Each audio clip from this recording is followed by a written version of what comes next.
అందునా సంపన్న స్థితి అందునా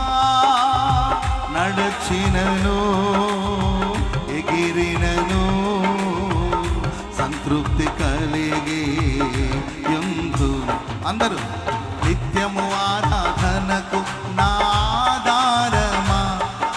స్తోత్ర బలులు నీకే అర్పించెద యేసయ్యా నిత్యము ఆరాధనకు నాదారమా స్తోత్ర బలులు నీకే అర్పించెద యేసయ్యా రాజా జగమెరిగిన